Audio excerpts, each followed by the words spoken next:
আপনারা সবাই কেমন আছেন? অনেকদিন পর্যন্ত লাইভ করছি না, তাই ভাবলাম আজকে আপনাদের সাথে একটু আড্ডা দেই, আপনাদের সাথে একটু আলোচনা করি, একটু কথা বলি। তাই আর কি আজকে লাইভে আসলাম। আপনারা জানেন যে বাংলাদেশ সরকারি কর্মকর্তা কর্মচারী কল্যাণ সমিতি, আমরা এই সরকার আসার পর থেকে আমরা আমাদের সাধ্যমতো আমরা চেষ্টা চালিয়ে যাচ্ছি।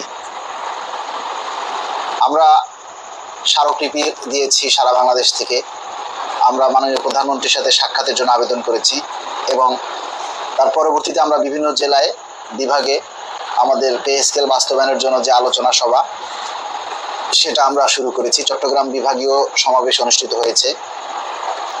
ইনশাল্লাহ আগামী শুক্রবার 24শে এপ্রিল বিকেল 3টায় মানিকগঞ্জ জেলায় আমাদের এই যে প্রতিনিধি সমাবেশ ও আলোচনা সভা অনুষ্ঠিত হবে মানিকগঞ্জ জেলা কমিটির মাধ্যমে, এবং এটা মা ও শিশু কল্যাণ কেন্দ্রে অনুষ্ঠিত হবে।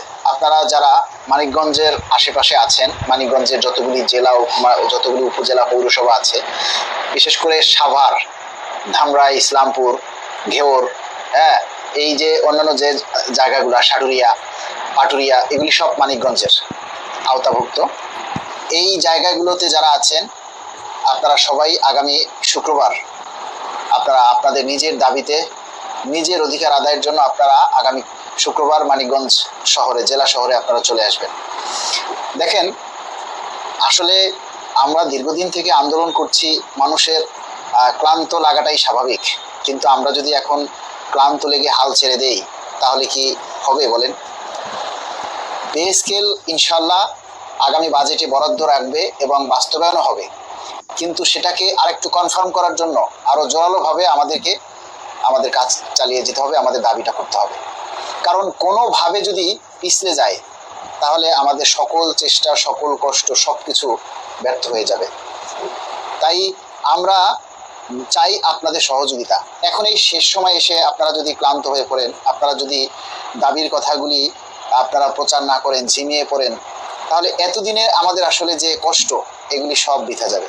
অর্থ বিভাগ সূত্রে জানা গেছে নতুন পে স্কেল বাস্তবায়নের জন্য প্রাথমিকভাবে প্রায় 40,000 কোটি টাকা বরাদ্দের পরিকল্পনা ছিল। তবে জ্বালানি সংকট মোকাবিলায় তেলের ভর্তুকি এবং ফ্যামিলি কার্ডের মতো সামাজিক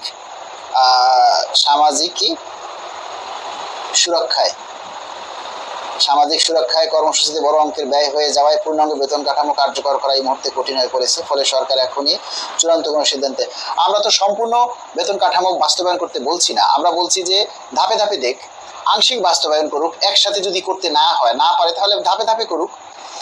আর রাষ্ট্রের সব কাজ যদি করা যায় তাহলে যারা রাষ্ট্র চালায়, যারা রাষ্ট্রের উন্নয়নের কাজ করে, তাদের জন্য কেন পারবে না?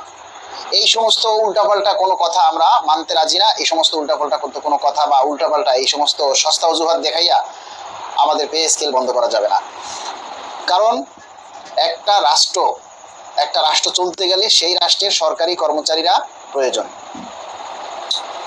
আলোচনার জন্য হল বুকিং কি করা হবে? জি, আগামী 2-1 দিনের মধ্যেই আমরা হল বুকিং করে আপনাদেরকে কনফার্ম করব, জানিয়ে দেবো ইনশাল্লাহ। এটাই হবে আমাদের সর্বশেষ প্রোগ্রাম, সবশেষ প্রোগ্রাম, কারণ বাজেটের আগে এর পরে আর কোনো প্রোগ্রাম করা যাবে না বা করেও কোনো লাভ হবে না।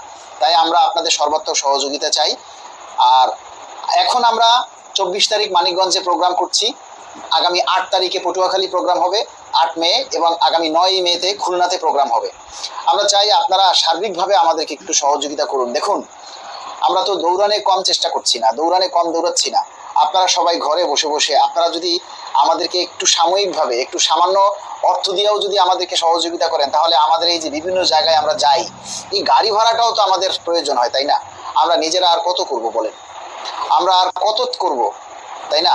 এখন এই যে আমাদের যে এত পরিশ্রম করি, আমরা এত কিছু করি একটা কর্মসূচি পালন করতে, সেটা ঘরে হোক, বাইরে হোক, বা যে কোনো জায়গায় হোক, একটা প্রোগ্রাম কর্মসূচি করতে গেলেই অনেক টাকার প্রয়োজন। কিন্তু এই আর্থিকভাবে আমাদেরকে কেউ সহযোগিতা করে না, কেউ করতেও চায় না। তাহলে আমরা এই কর্মসূচি বা এই প্রোগ্রামগুলি কিভাবে করব বলেন তো?